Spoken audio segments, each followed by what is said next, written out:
Buenos días, hermanos. Tenemos hoy nuestra reunión de estudio bíblico correspondiente a los días miércoles de la Iglesia Evangélica Bautista del Barrio Norte. Todos los miércoles a las 20 horas tenemos el estudio bíblico y ahora lo estamos teniendo así a través de las redes. Así que bueno, doy una bienvenida a todos los que habitualmente nos siguen. Estamos estudiando el libro de Proverbios y vamos en el día de hoy por el capítulo 8. Un capítulo interesante del libro de Proverbios, y yo quisiera que pudiéramos, en primer lugar, definir que este capítulo está dividido en tres partes. En primer lugar, la primera parte va del versículo 1 del capítulo 8 y llega hasta el versículo 21. Hay allí como una alabanza a la sabiduría, a la universalidad de la sabiduría que viene de Dios, al valor de la sabiduría y a los efectos que la misma tiene en las relaciones humanas. Luego tenemos capítulo 8 del versículo 22 al 31, y allí entonces nos muestra la posición exaltada de la sabiduría desde antes de la creación del mundo, estando junto al Señor, digamos, mientras el Señor creaba, y activa entre los hombres, entre los seres humanos, para volverlos a Dios, y activa en el universo. Y finalmente, de los versículos 32 al 36, tenemos unas conclusiones, una apelación, un llamado, un desafío a escuchar y seguir y poner en práctica la sabiduría que viene de Dios. Bien, comenzamos por la primera parte, en donde hay una alabanza general a la sabiduría, y lo primero que remarca es su universalidad. Dice: ¿no clama la sabiduría y levanta su voz la prudencia?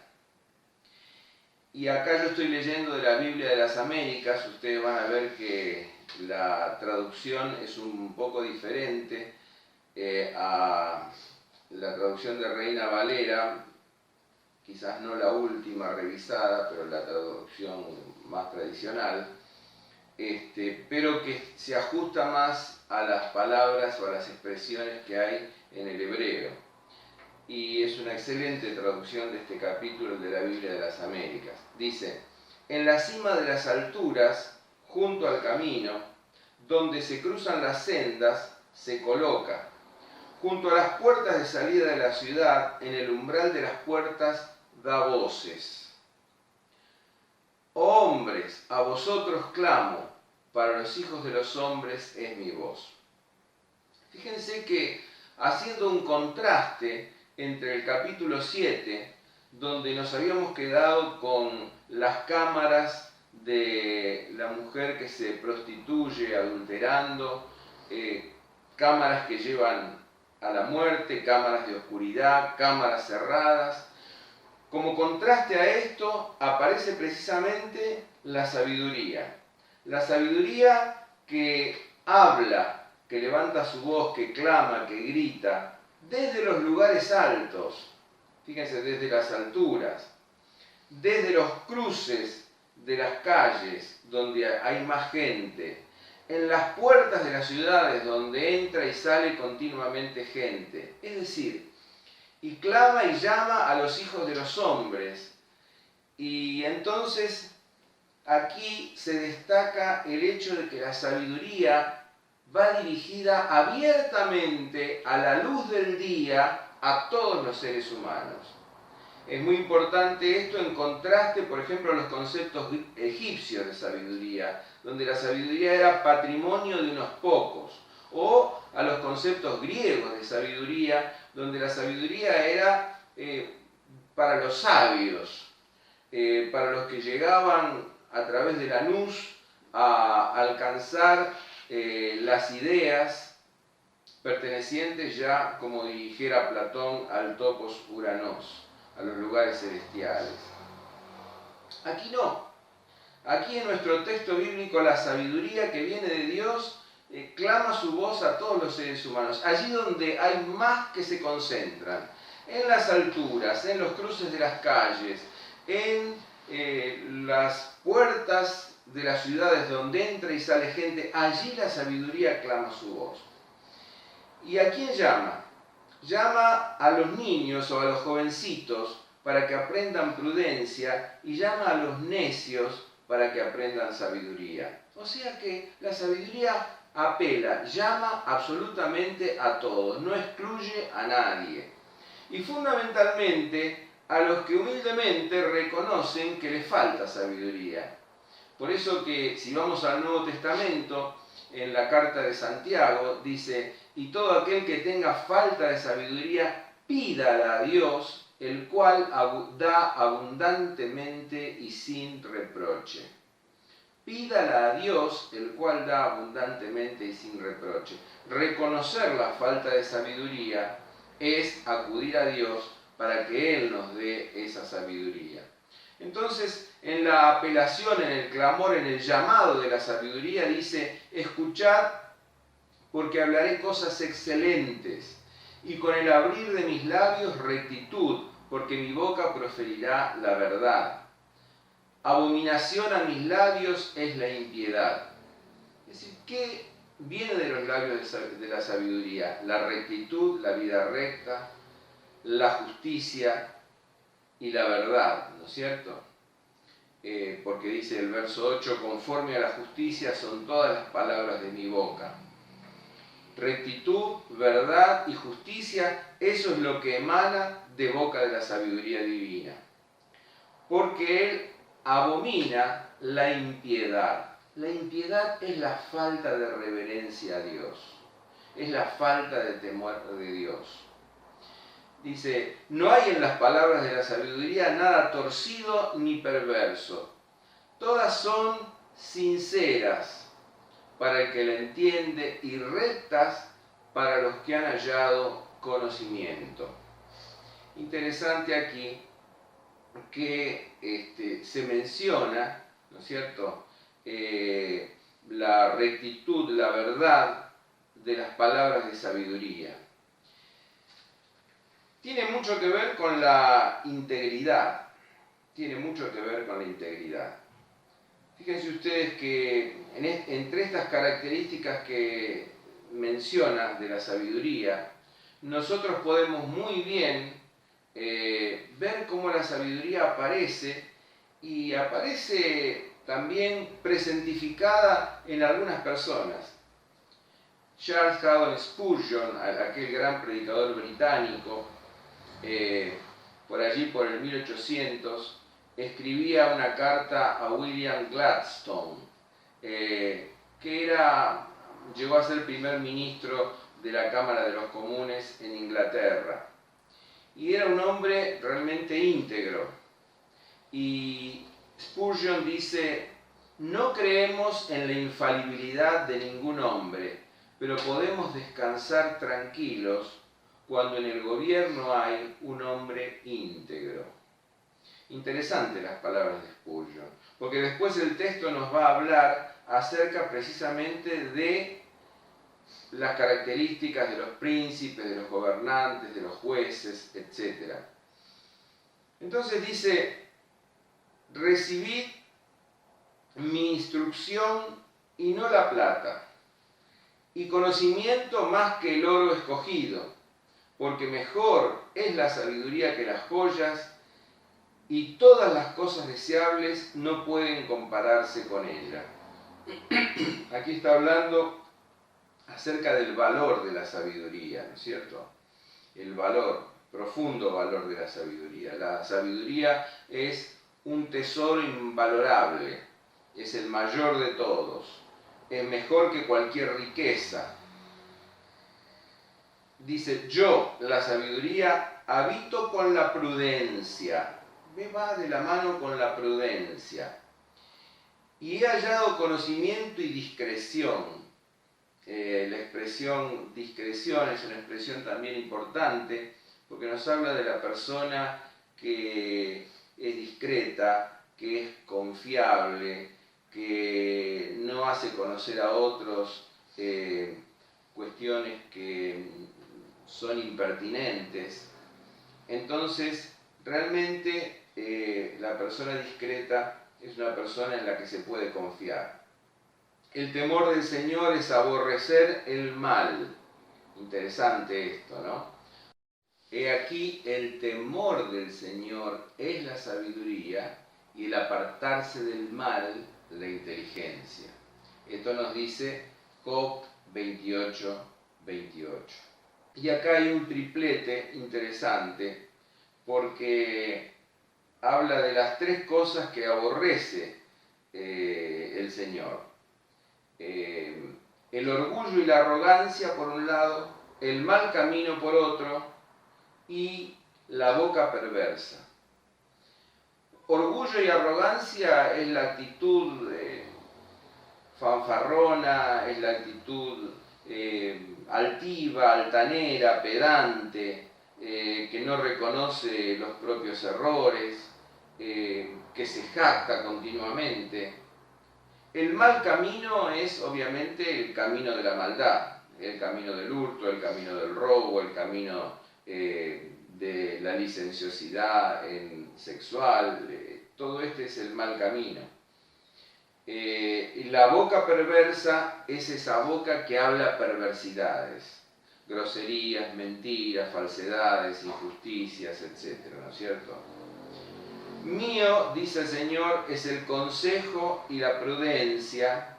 Yo soy la inteligencia y el poder es mío. O sea que del lado del Señor, del lado de la sabiduría del Señor está el consejo, la inteligencia y por otro lado el poder y la fortaleza. Por mí reinan los reyes y los gobernantes decretan justicia. También podríamos traducir aquí que los justos magistrados dictan leyes, para ser más exacto, ¿no es cierto? Los magistrados justos dictan leyes. Fíjense, o sea, habla de los reyes, habla de los magistrados que dictan leyes, los príncipes que gobiernan y los nobles y que juzgan con justicia. Interesante es esto porque cuando nosotros pensamos en el mundo secular, cuando nosotros pensamos en el campo de la política, de la justicia, de la economía, muchas veces lo desconectamos con Dios. Es como si ese ámbito fuera un ámbito que estuviera gobernado por Satanás. Y no es así. Si bien vemos corrupción en la economía, vemos corrupción en la justicia, vemos corrupción en la política, bueno, no es esa la voluntad de Dios. La voluntad de Dios es que haya reyes o gobernantes. Hoy en día no hay reyes que ejercen como antiguamente su poder, pero presidentes, gobernantes, magistrados y demás. Dios quiere que haya hombres que trabajen en estos ámbitos y en estas áreas tan necesarias para la vida de la sociedad, para el desenvolvimiento de la sociedad, precisamente con sabiduría, con equidad, con justicia. Bueno, fíjense ustedes que sigue diciendo: amo a los que me aman y a los que me buscan con diligencia, y los que me buscan con diligencia me hallarán. Que la justicia ama a los que le aman significa la segunda parte de este paralelismo sintético. Que el Señor da o halla a los que lo buscan. Es decir, decía Jesús: bienaventurados los que tienen hambre y sed de justicia, porque ellos serán saciados. Bienaventurados los que tienen hambre y sed de justicia. Los que tienen hambre y sed de justicia, los que tienen hambre y sed de sabiduría, serán saciados, dice la palabra. Y luego dice, conmigo, dice el Señor, están las riquezas y el honor, la fortuna duradera y la justicia. Hay una fortuna que pasa, hay una fortuna que perece, pero las riquezas, el honor y el destino de los que siguen la sabiduría y la justicia es eterno. Mi fruto es mejor que el oro puro, y mi ganancia es mejor que la plata escogida. Yo ando por el camino de la justicia y por en medio de las sendas del derecho para otorgar heredad a los que me aman y así llenar sus tesoros.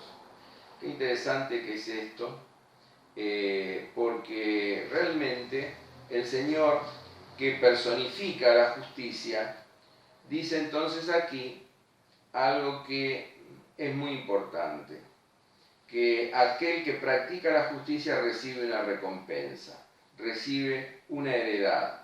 Y esa heredad precisamente es, ni más ni menos, ese destino precisamente es, ni más ni menos, que Él llena los tesoros eternos de su corazón y realiza así su plena humanidad. Entramos así en la segunda parte. Hablamos aquí de la alabanza a la sabiduría por su universalidad, por su valor, por los efectos que tiene en las personas, cuando el necio la recibe, cuando el que gobierna la practica, cuando la sabiduría recompensa con una heredad valiosísima e insustituible a los seres humanos que andan por ella. Y pasamos ahora a hablar acerca de la posición exaltada de la sabiduría. Ella estaba antes de la creación, dice el texto. Estaba junto al Señor, como observando el rostro del Señor, diría el hebreo. Estaba activa entre los hombres y las mujeres y generando orden en el universo creado. Dice, el Señor me poseyó al principio en su camino. O sea, como que la expresión aquí es estar ante la faz del Señor, ocupando un lugar central, principal en el universo. Dice, antes de sus obras de tiempos pasados. Desde la eternidad fui establecida. Fíjense la palabra eternidad que aparece aquí. Fui establecida. Desde el principio, desde los orígenes de la tierra, cuando no había abismos, fui engendrada. Cuando no había manantiales abundantes en aguas, antes que los montes fueran asentados, antes que las colinas, fui engendrada. Cuando Él no había hecho aún la tierra y los campos, ni el polvo primero del mundo. Cuando estableció los cielos, allí estaba yo. Cuando trazó un círculo sobre la faz del abismo, cuando arriba afirmó los cielos, cuando las fuentes del abismo se afianzaron, cuando al mar puso sus límites para que las aguas no transgredieran su mandato. Sigue diciendo, cuando señaló los cimientos de la tierra, yo estaba entonces junto a él como arquitecto o como obra maestra, la sabiduría, obra maestra de Dios. Y era su delicia en ese día, la delicia de un padre como puede ser un niño, la delicia de un padre. La idea aquí de delicia es la idea como de un niño, ¿no es cierto? Regocijándome en todo tiempo en su presencia, nuevamente ante su faz. Pero no solamente la sabiduría que está personificada se regocija como la obra maestra de Dios, como el niño de Dios, sino se regocija en el mundo, en su tierra, teniendo mis delicias con los hijos de los hombres, ¿no es cierto?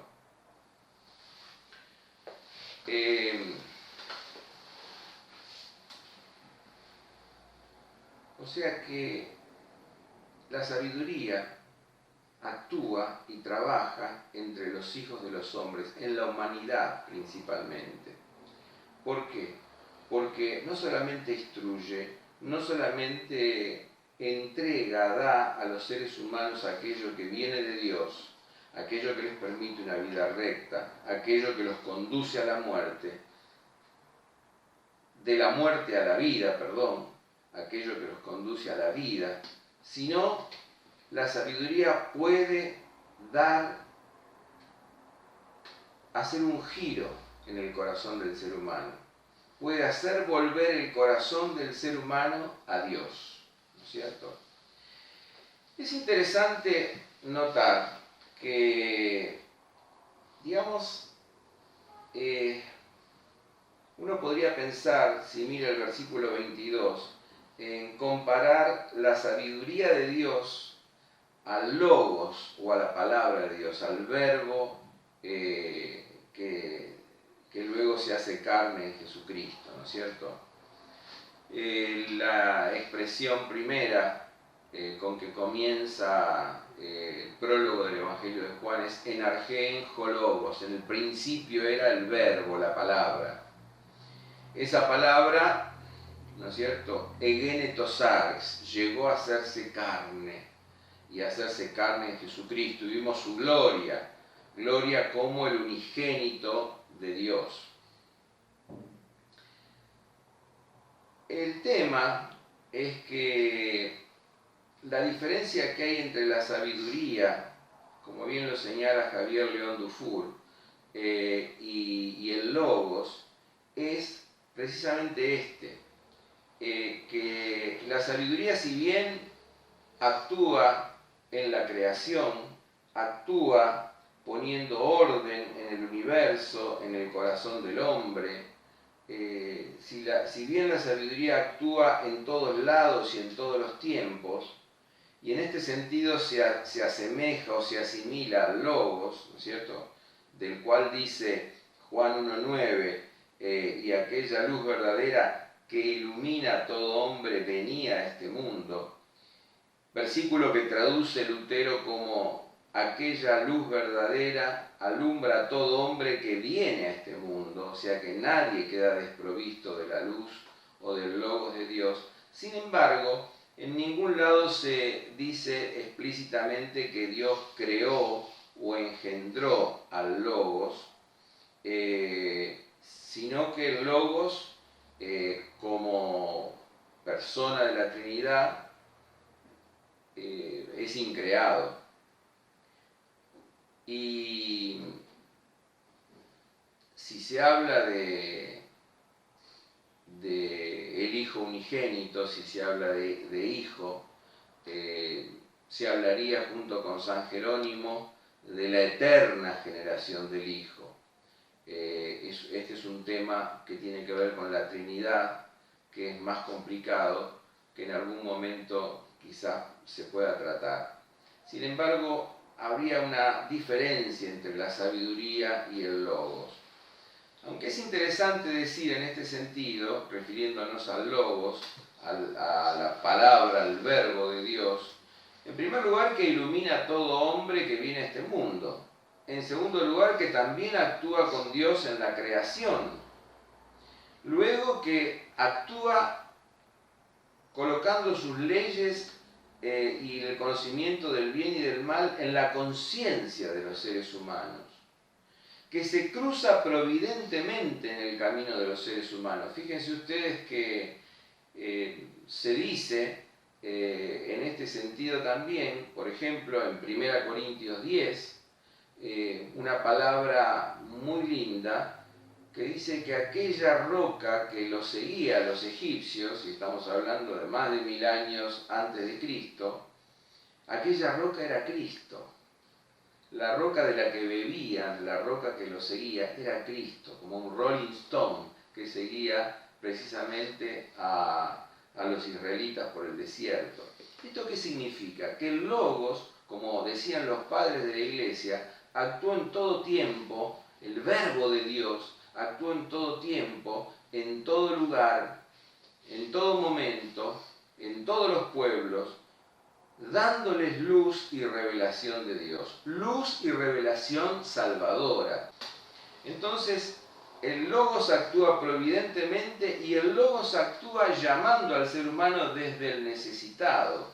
Tuve hambre, me disteis de comer, tuve sed, me disteis de beber.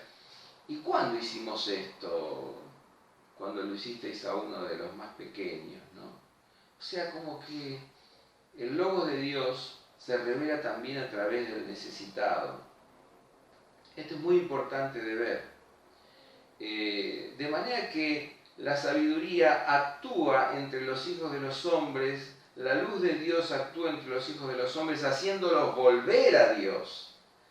Y esto es sumamente importante. No solo se habla de la, digamos así, preexistencia de la sabiduría, de que estaba junto al Señor antes de la creación y que era central en el universo y en la humanidad, activa entre los hombres, colocando orden al universo y haciendo volver a los seres humanos a Dios. Es importante realmente decir que Dios siempre ha actuado y no ha dejado a los seres humanos desprovistos de su revelación. En todos los tiempos, Dios ha provisto revelación a los seres humanos. Tanto es así que Pablo, cuando escribe a los Corintios, también usa el término sabiduría. Y usa el término sabiduría precisamente refiriéndolo al Señor Jesucristo. Y allí dice precisamente que el Señor Jesucristo es sabiduría de Dios. El Señor Jesucristo es sabiduría de Dios. Esa sabiduría que el mundo desprecia, esa sabiduría que el mundo tiene por poco, sin embargo, el Señor Jesucristo es sabiduría de Dios. Es interesante esto porque es la sabiduría de la cruz, finalmente. Es la sabiduría que se manifiesta en el anonadamiento del Señor Jesucristo en la cruz del Calvario. Termina este texto acerca de la sabiduría diciendo desde el versículo 32 al 36, ahora pues, hijos, escuchadme, porque bienaventurados son los que guardan mi camino.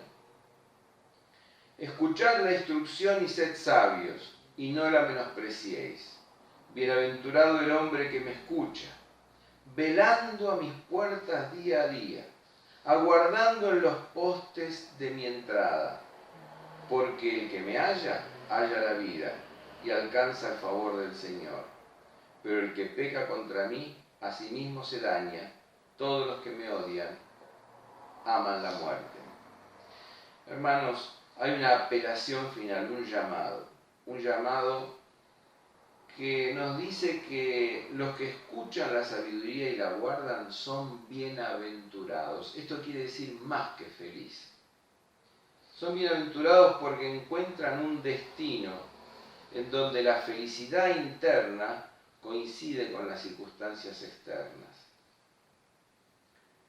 Eso es ser bienaventurado. Cuando uno escucha la sabiduría y la guarda, es bienaventurado. Bienaventurado es, feliz es el que espera la sabiduría como si esperara a la visita más importante que hay y la espera en las puertas. En las puertas la está esperando. La está esperando ansioso. Vela a las puertas día a día y la aguarda en los postes de mi entrada, porque quiere recibir a la sabiduría. Y el que tiene falta de sabiduría, pídala al Señor, el cual la dará abundantemente y sin reproche. Porque el que haya la sabiduría haya la vida. Pero el que peca, el que yerra contra el Señor, se daña a sí mismo y ama la muerte.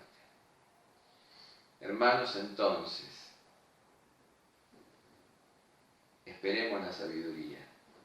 Sigamos la sabiduría del Señor y alcancemos así, experimentemos así el favor del Señor y experimentemos la plenitud de la vida. Que Dios nos bendiga. Vamos a orar. Señor y Dios, queremos darte gracias por este tiempo de estudio bíblico, por esta apelación que tú nos haces. Queremos orar pidiéndote que cada hermano, hermana, amigo, persona que escuche esta palabra, recurra a ti pidiendo tu sabiduría para vivir rectamente en este mundo, para tomar decisiones correctas, para andar por el camino de la vida, para conocer y encontrar la verdad de la justicia, la paz y el amor, para experimentar tu gracia y para tener un destino realmente bienaventurado. Te pido todo esto humildemente y esperando de ti, en el nombre de Jesús. Amén.